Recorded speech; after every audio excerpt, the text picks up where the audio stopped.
पुढची बातमी आहे नवी मुंबईतून। नवी मुंबईमध्ये शिवसेना आक्रमक झालेली आहे। गणेश नाईक यांच्या विरोधात शिवसेना आक्रमक झाली आहे। शिवसेनेनं फलकबाजी करत गणेश नाईक यांना डिवचण्याचा प्रयत्न केलाय। स्मृतिभ्रंश झालेल्या स्वयंघोषित शिल्पकाराचा मोफत उपचार करून मिळेल असा या फलकावर मजकूर आहे आणि नाईकांना डिवचण्याचा प्रयत्न शिवसेनेकडून करण्यात आलाय। अधिक माहिती घेऊया, आपल्या प्रतिनिधी कविता लोखंडे आपल्या सोबत जोडल्यात। कविता, गणेश नाईक हे कायम एकनाथ शिंदे, श्रीकांत शिंदे शिवसेनेवर टीका करत आहेत आणि त्याला आता शिवसेनेकडून सुद्धा गेल्या काही दिवसांपासून प्रत्युत्तर देऊ लागलेले आहेत। नवी मुंबईमध्ये हे बॅनर लागले होते, अधिक माहिती या संदर्भात। नक्कीच जगदीश, गणेश नाईकांविरोधात शिवसेना आक्रमक झालेली आपल्याला पाहायला भेटते। सकाळी जे आहे शिवसेनेचे संपर्क प्रमुख अंकुश कदम यांनी संपूर्ण नवी मुंबईमध्ये स्मृतिभ्रंश झालेल्या आमदारांवरती उपचार केला जाईल, अशा शिल्पकारावरती उपचार केला जाईल, अशा आशयाचे बॅनर जे आहे ते संपूर्ण नवी मुंबईमध्ये लावण्यात आले होते आणि त्यानंतर जे आहे ते राजकीय चर्चांना उधाण आलेलं आपल्याला पाहायला भेटलं। पालिकेने देखील यावर कडक कारवाई करत हे बॅनर जे आहे ते उठवलेले आपल्याला पाहायला भेटले। परंतु एकूणच शिवसेनेकडून वनमंत्री गणेश नाईक यांना डिवचण्याचा पुन्हा एकदा प्रयत्न केला गेला आपल्याला पाहायला भेटले।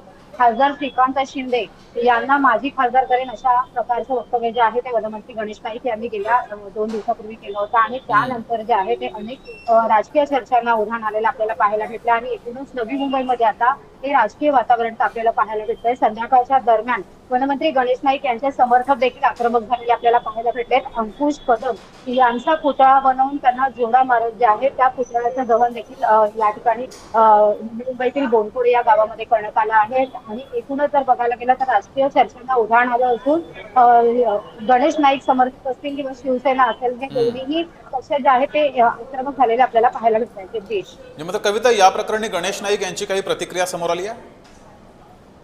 नक्कीच गेल्या 2 दिवसापूर्वी वनमंत्री गणेश नाईक यांनी खासदार श्रीकांत शिंदे यांच्यावर टीका केलेली पाहायला भेटली आणि त्यानंतर जे आहे संजय राऊत असतील, त्याचबरोबर निलेश राणे असतील यांच्या प्रतिक्रिया उमटलेल्या आपल्याला पाहायला भेटल्या। वनमंत्री गणेश नाईक यांच्याशी देखील आपण संपर्क करण्याचा प्रयत्न केला, परंतु कोणत्याही पद्धतीची माहिती देणार जे आहे ते वनमंत्री गणेश नाईक असतील त्यांचे सुपुत्र माजी खासदार संजीव नाईक यांच्याशी देखील आपण चर्चा करण्याचा प्रयत्न केला, परंतु कोणत्याही प्रकारची भूमिका आताच्या क्षणी आम्ही स्पष्ट करणार नाही, वेळ आल्यावर सर्व गोष्टी आम्ही स्पष्ट करू अशा प्रकारचं वक्तव्य जे आहे ते माजी खासदार संजीव नाईक यांनी केलं होतं आणि आता जे आहे ते संपूर्ण महाराष्ट्राचं असेल, नवी मुंबईकरांचं लक्ष असेल, वनमंत्री गणेश नाईक काय या संबंधित प्रतिक्रिया देणार हे पाहणं देखील आता महत्त्वाचं राहणार आहे।